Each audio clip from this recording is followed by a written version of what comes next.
and educate about an issue that is profoundly important to our veterans community, one that is often unrealized by a lot of Americans. Many, many veterans are ineligible for VA health care. They are like the rest of everyday Americans. They depend on the ACA for health care insurance or their employer. And the stark fact is that a failure to extend the health care tax credits will mean 267,000 veterans will go without health care insurance because of skyrocketing premiums that affect all Americans who buy their health care insurance through the ACA marketplace. These 267,000 veterans need this insurance just as all the rest of Americans do. They will find it as unaffordable as all the rest of Americans who will be stranded without affordable health care insurance. It is a travesty and a tragedy that in America, 267,000 veterans will be denied health care, essentially because of a failure to extend the health care tax credit subsidies. One of the results of the failure to extend these tax credits may be, in fact, an increased use of VA health care. A lot of veterans who now are eligible but choose to rely on the ACA marketplace may go to VA health care.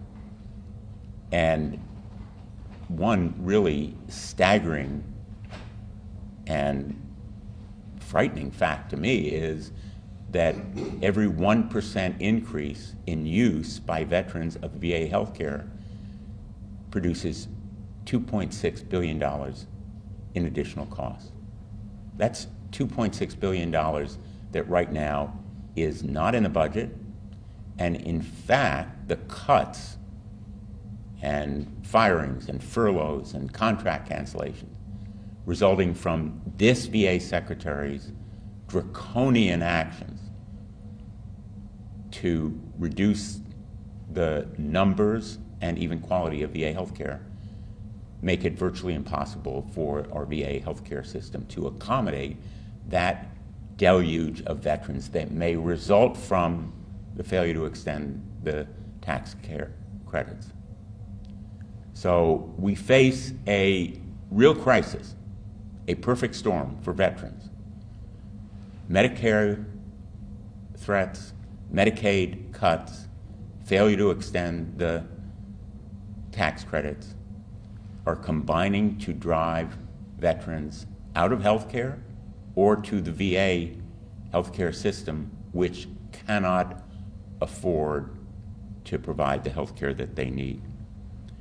And so there is really no excuse, zero excuse for a failure to extend these health care tax credits, because veterans will suffer, all Americans will, but veterans particularly will bear the brunt of that failure of Congress if there is inaction between now and the end of the year.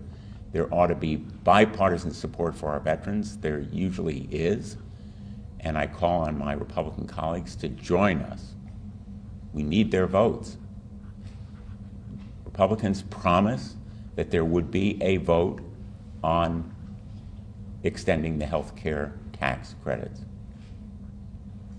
The blame is on them if there's no vote or if the vote fails, and they will be held accountable, not only by everyday Americans, but all of our veterans who will suffer particularly as a result. With that, let me turn it over to Congressman Takano. Well, thank you, Ranking Member Blumenthal. Thank you for calling this committee opportunity. I want to keep things very simple today. Health insurance is critical. Health insurance is critical. Let me say that one more time. health insurance is critical. Without health insurance, patients are forced to delay or forego care, risking worse health outcomes and even premature death.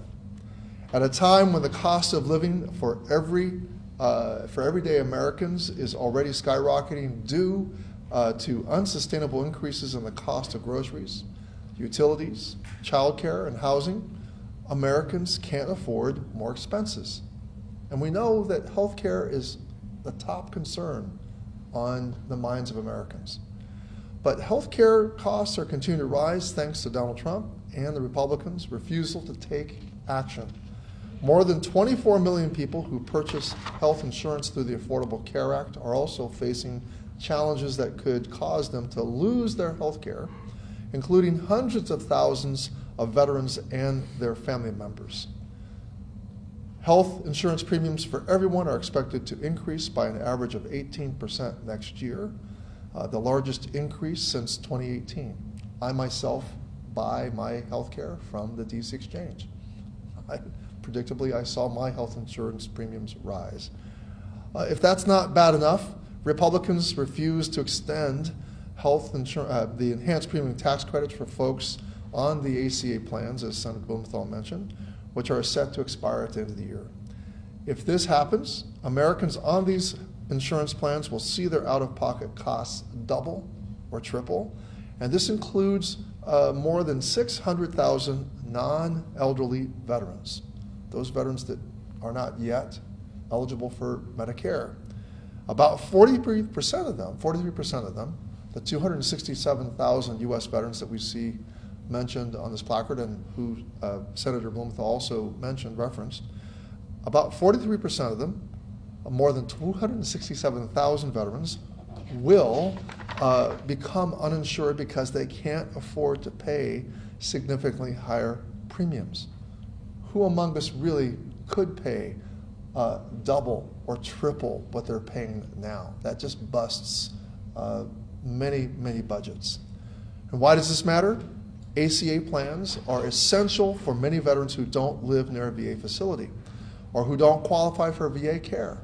So many Americans are under the misimpression, Senator, come forward, under the misimpression that all veterans get their care from the VA. There's about 20 million veterans in this country, and only half of them really get their care from VA. Actually, less than half. As I said, veterans that live far from a VA facility or don't qualify for VA care. An untold number of veterans dependents, so dependents of veterans, also rely on ACA plans, and many of them are now facing the grim reality of going without health insurance coverage come January. In the House, we just have 12 more legislative days before these unaffordable Care Act tax credits expire, and if Republicans continue to refuse to come to the table to extend them before the end of the year, these veterans and their loved ones will suffer. This reality is unacceptable.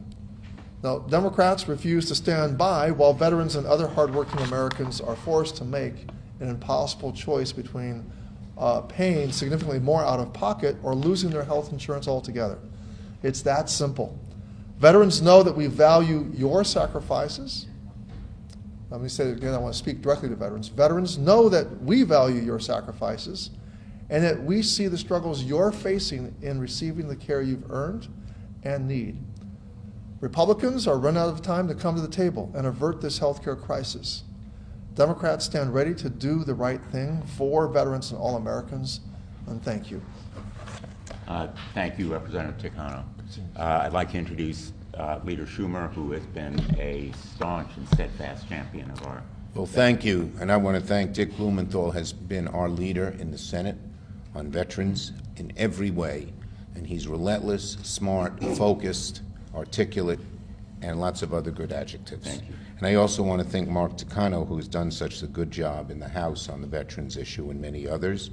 I'd also like to thank Vote Vets, raise your hands if you're here, Minority Veterans of America, thank you, Iraq and Afghanistan's Veterans of America, and veteran advocates for all being here. Because these organizations don't just elevate the voices of veterans, they're fighting alongside us every day to make sure we honor the sacrifice of our servicemen and women. Now, the holiday season's upon us, and this year, instead of wondering whether to buy gifts for their families, people will be agonizing on how to pay for health insurance. Horrible, isn't it? They're getting these notifications of how much they're going to pay and say, I can't buy Dad that sweater I wanted to buy him. I can't get the new little jig-a-ma-jig for my nephew, whatever they get these days. It's awful. What a choice at holiday season to have to make. But that's what's happening. The ACA tax credits that veterans have refused to extend will expire. More than 20 million Americans will see their health care costs skyrocket. And don't forget this, even families with private insurance are seeing their premiums go up. Medicare, they used to say, well, they're not dealing with Medicare, but they are. And anybody who's on some kind of managed care is seeing huge increases in their premiums. Well, it's across the board. You know, usually when we think of Medicaid, we think, okay, it helps poor kids, and that's a great thing. But it's across the board. It's all kinds of families, people out of work, elderly, and of course our veterans, and that's why we're here today. And we know what that means. Without health care, our veterans who serve with dignity won't get treatment for cancer, for diabetes, for preventative treatments that keep millions healthy and out of emergency rooms. Health care, we all know, is a matter of life and death, plain and simple. Republicans know these increases are catastrophic. You want to sum up the Republican plan on health care? Chaos. That's all it is. They don't know what they're doing. They don't care. They change their minds every few minutes, and they can't put together a plan. We are united. We are united in lowering people's costs. We are united in seeing that the ACA credits be extended. The contrast is glaring. Donald Trump and Republicans, what are they doing to solve the health care crisis for our veterans and everybody else? Nothing. Nothing to keep 267,000 of our veterans from losing health care. On top of the cuts to CHIP from the big, beautiful bill, Republicans are putting 1.6 million veterans and 4 million family members of veterans risk losing their coverage. They don't care, the Republicans, Donald Trump, they don't care about the rising costs of health care to people. They just care about feathering the nests of their buddies, their big, special buddies. And after waiting until the last minute to even talk about health care, they're now in total disarray, as I said. Trump said he'd finally release his grand plan to fix health care. He'd been saying that for 10 years. And then he unveiled this so-called plan, which was to send a few $1,000 while doing nothing to lower health care costs. And then he had to even withdraw that because of dissension in his own ranks. Republican leaders in Congress threw a tantrum, and they actually, for the first one of the few times, bullied the president into backing down. They're so adamant against helping people. So, Republicans are in disarray, and we are united. Until Trump and the Republicans show that they're serious about working with us to solve the health care crisis, and of course we'd welcome them to do it, but they got to do it in a real way that lowers people's costs, not privatizes insurance. You know, for 30 years, this has been the battle ever since Hillary Clinton came up with her health plan. It's been a battle between the parties. Who's for helping people deal with their health care costs? Who's for getting better health care at a lower cost for Americans? The Democrats are, and the Republicans have fought us for 30 years, and nothing has changed. So, we're in lockstep with the American people to fight for better health care and for our veterans to get better health care. We remain steadfast in our commitment to lower costs and ensure we have affordable health care for everybody, and certainly our veterans. Thank So you, I want to Leader thank Schumer. Dick. Thank you. I want to thank Mark. Thank you, Leader. Got a few other things going on. Nice to see you Thanks all. for being here. Thank you to our veterans for their service and for being here and lighting the candle, fighting the fight, not cursing the darkness. Appreciate it. It means a lot that you're here, Leader Schumer, and as you mentioned, We have a number of groups that are here, and they're going to be following you, but we certainly understand you have other things going on, so. Thank you, everybody. Thank you. We are joined, as Leader Schumer indicated, by a number of the leaders of organizations that have been such great advocates, and really want to thank every single one of them. I'm first going to call on Kayla Williams with the Vet Voice Foundation. Thank you so much, Senator Blumenthal. It is an honor to be here on behalf of the Vet Voice Foundation. I'm Kayla Williams. I'm an Army veteran and the spouse of a combat wounded veteran. Because of my own service-connected injuries, I'm lucky enough to get comprehensive health care at VA. And because my husband was medically retired, both we and our children have TRICARE coverage. So I'm not here speaking on my own self-interest. In fact, all active duty troops and their immediate families have federally provided health care. So do the majority of our nation's 17.5 million veterans, thanks in part to the PACT Act opening the door for hundreds of thousands of us to get care after we were exposed to toxins during our military service. But that doesn't mean that the expiration of the premium ACA tax credits won't harm service members or veterans, or importantly, our family members and friends and communities. As Representative Takano mentioned, around 600,000 veterans should have subsidized coverage in the healthcare marketplace in 2026, according to the Urban Institute. And about 267,000 of them will lose this coverage if the premium tax credits expire, many losing insurance entirely. The rest will see substantially higher premiums. In addition to over 250,000 veterans themselves losing coverage, it is critical to remember that this paints an incomplete picture. Nearly all service members and veterans have relatives among the 5 million people estimated to become uninsured in 2026, and the many millions more who will see their costs skyrocket. Our spouses, children, parents, siblings, aunts, uncles, and cousins will be harmed, as will our friends and neighbors. Stress from the cascading effect of this suffering will bleed over into our lives. Veterans and their family members will be among the hundreds of thousands of people who lose jobs when loss of income due to this impending catastrophe drives workforce reductions. States with large numbers of veterans, including Texas, California, and Florida, will be hardest hit by these job losses.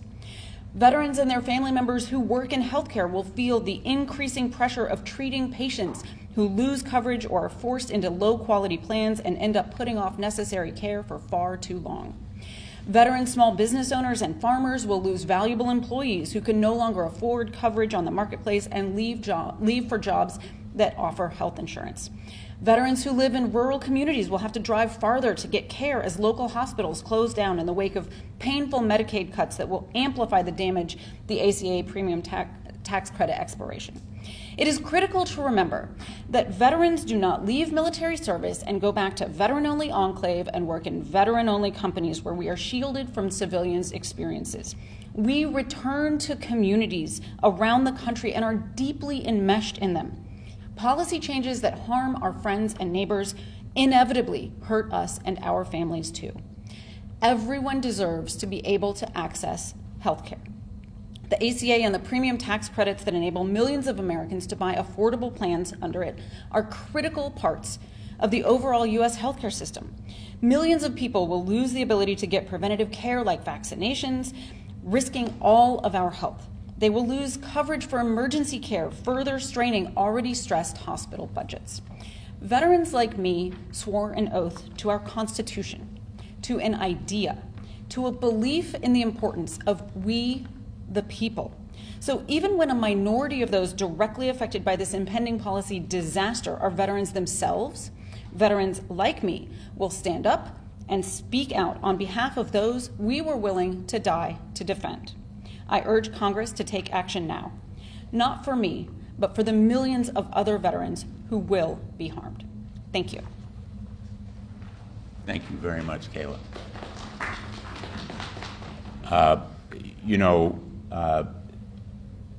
These 267,000 veterans, which is the number who will lose their coverage, also represent families, children, spouses, and there are thousands of others who right now are going without any kind of health care insurance. People in the United States don't realize that, in fact, 1 in 10 veterans before the ACA had no health care insurance and no source of health care. Now, we've cut that number by half as a result of the ACA. We are in danger of losing all the progress we've made for veterans as well as other Americans. And for the people who assume that veterans can just go to the VA and get their health care, not so. There are income eligibility limits for people who don't have service-connected needs, such as Kayla just mentioned. There are strict income eligibility and other factors that are taken into account. So we're talking about veterans who otherwise will go without health care, literally, betraying the promise that America made to them. Next, we have Lindsay Church with Minority Veterans of America.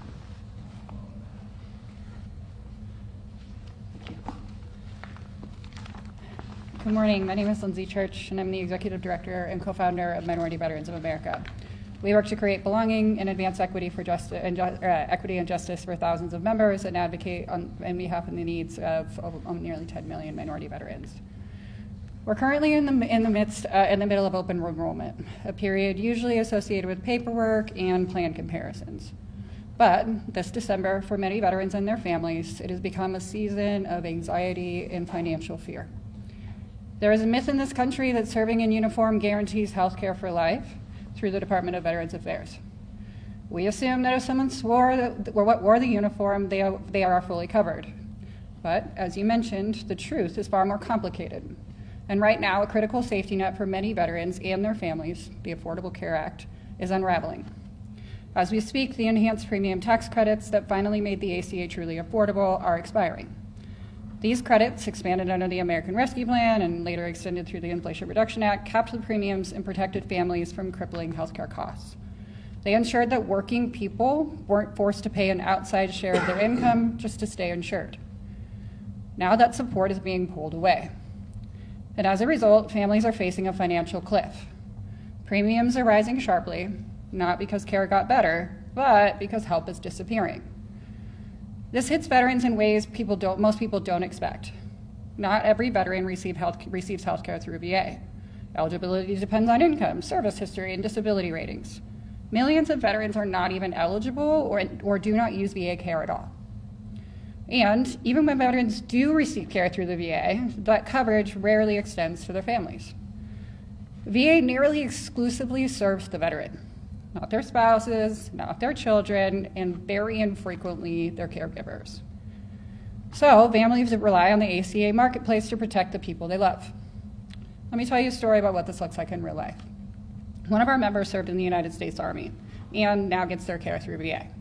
But to ensure their young daughter, they've relied on the ACA. With enhanced tax credits, they were able to enroll in comprehensive coverage at no cost. It provided peace of mind and financial stability for a family living on the margins.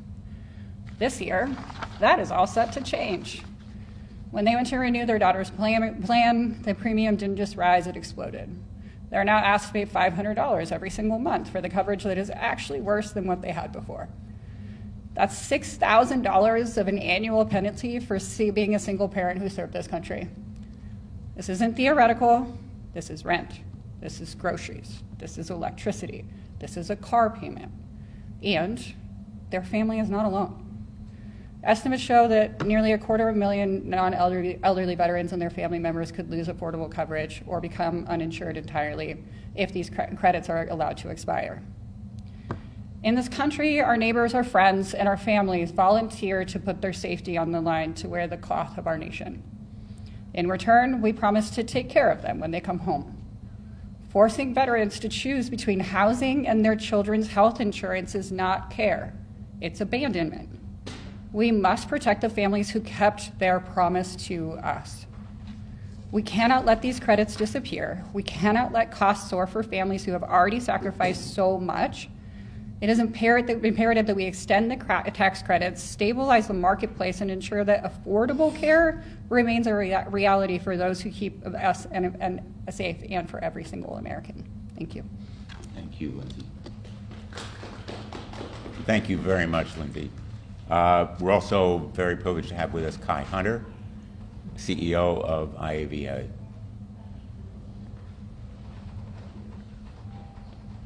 Thank you so much, Senator Blumenthal, Ranking Member Takano. It's always good to see you. And, it is always good to be together, but it feels like it's a little too much now because it always means that something bad is happening to our members and those that we care about. So I'm Kai Hunter, and I am proud to represent the post 9/11 veteran generation.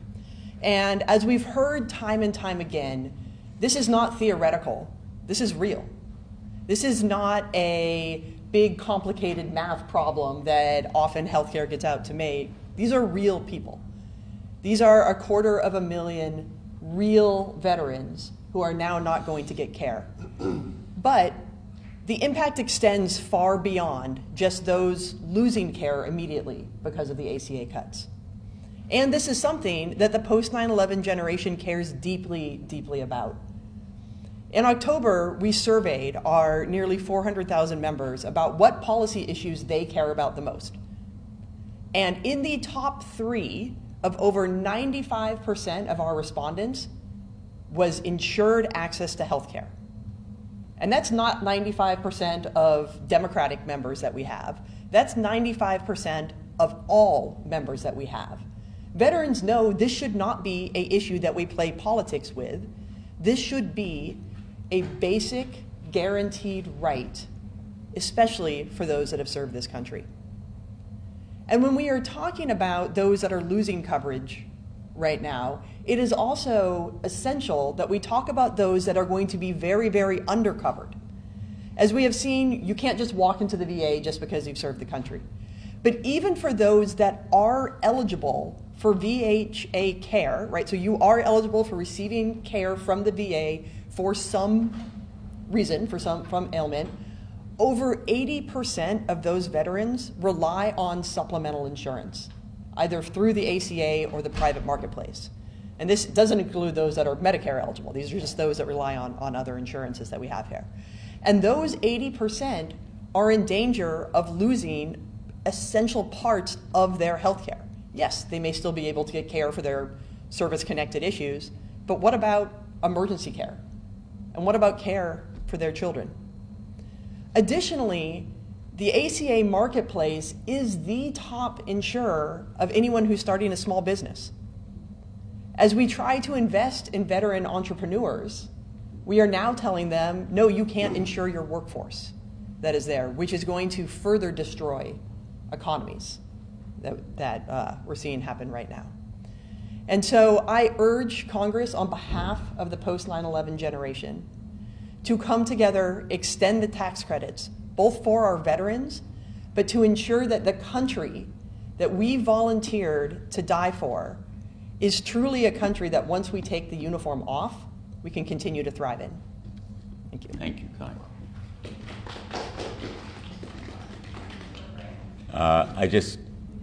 Before we take any questions, I just want to emphasize a point that Representative Takano made. He said there were 12 working days left before the end of the year. 12 working days for Congress to act.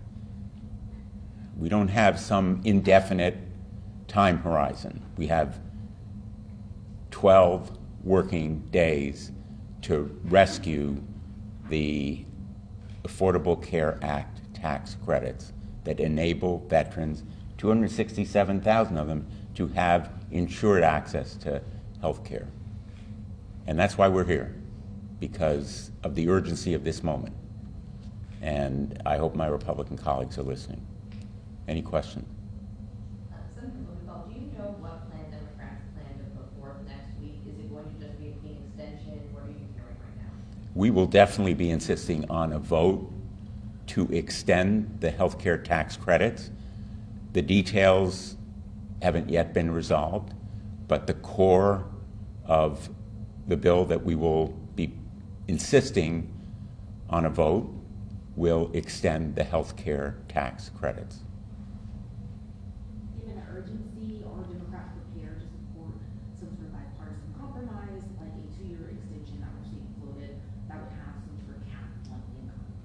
Well, you know, compromise is not a 4-letter word. It's the way we get things done. We need bipartisan support, but the principle of extending the health care tax credits is, in my view, non-negotiable, because it is the basis for these 267,000 veterans and millions of other Americans to afford health care. So we can talk about some negotiation as to the length of time of the extension, whether it's 2 years or 3 years, more or less, but the basic principle of extending those health care tax credits, in my view, is essential. Actually, Takano, can you address what is happening in the House side in terms of figuring out what to do about extending the tax credits, and what you're hearing from Democrats over there or Republican colleagues on the other side of the aisle? Well, I'm not aware of any of anything more than the tentative proffers by the White House. You know, the president seemed to want to do something about it. Then he's, as Senator Blumenthal said, got enormous pushback. And in the House, we have very, very adamant opponents of doing anything for veterans or for Americans, you know, generally on the healthcare tax credits that they depend on. I know that I would be hard pressed myself personally to pay for my own health care if I were not getting the employer share, which is what the ACA basically is a substitute for. I mean, every member of Congress who gets their health care not from their spouse, I mean, they might have a spouse that works for a law firm or they may be a doctor or something, most of us, we're required to buy our health care from the DC exchange.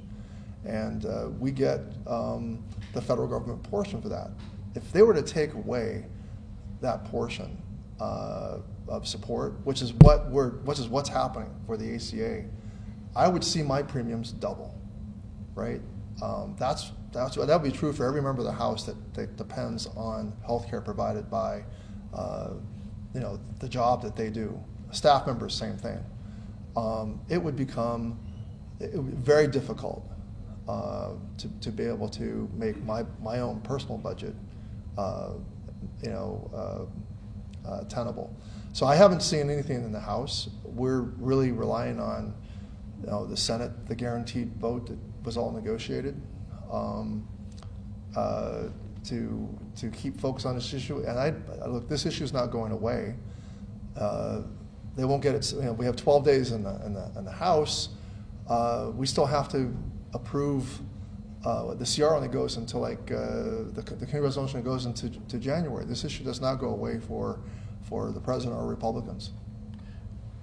But the open enrollment period ends at the beginning of the year or shortly thereafter. And right now, Americans are making choices. They're having to buy insurance. We've suggested to them that they should wait to find out whether Congress does the right thing, that they shouldn't make their purchases right away. But they're seeing sticker shock right now, premiums doubling and tripling. And that's the hard reality that Americans face, including these veterans who cannot afford $20,000, $30,000 more. That's what we're talking about for a lot of veterans in America. It simply is unaffordable. Even if the Senate is successful, are you confident in the House's ability to pass an extension? Well, here again, I think presidential leadership is going to be very important. President's been the best whip for Republicans to knuckle down and to get something that he wants done. And so the president's been an essential part of. But you know, what we saw during the Republican shutdown is that he wouldn't come to the table. He wouldn't. In fact, he instructed the House Republicans to pass a very, very partisan CR that very knowingly would end the ACA tax credits. So, no, I'm not confident that even a Senate passed bill would pass the House without leadership coming from the White House as well. Just a quick follow-up. The president has made an ultimatum almost, saying that he wants the passage of this savings plan. Well, what plan? The savings account plan that would counter the ACA. Something he says would take money away from insurance companies and put it directly in their That is not a substitute for health insurance. Let's be clear. What the president's this Senator Cassidy HSA plan is not really a plan. It is a sham. Our healthcare system is not set up for $2,000 or $3,000 in a health savings account to buy a visit to the doctor. This does nothing to take care of the retail rates that consumers are going to face. I mean, I get a bill for $60,000 for a procedure that has been pre-negotiated by the health plan that I have. It's a complicated thing to say that we're going to substitute $2,000 or $3,000 in a health savings account for health insurance. This is not health insurance. This is a sleight of hand scam that the president's trying to say is a substitute. It's really a bait and switch. It's an absolute sham. Think of it for a moment. Putting a couple of $1,000s in a healthcare account won't even cover a trip to the emergency room. Literally, in Connecticut, a trip to the emergency room costs between $2,000 and $4,000 without whatever follow-up medical care is necessary. You go to the emergency room, you get that charge, it exhausts the account. It's not insurance. Insurance covers whatever care is necessary. These health security accounts, or whatever they're going to be called, are simply a way of providing false assurances to the American people.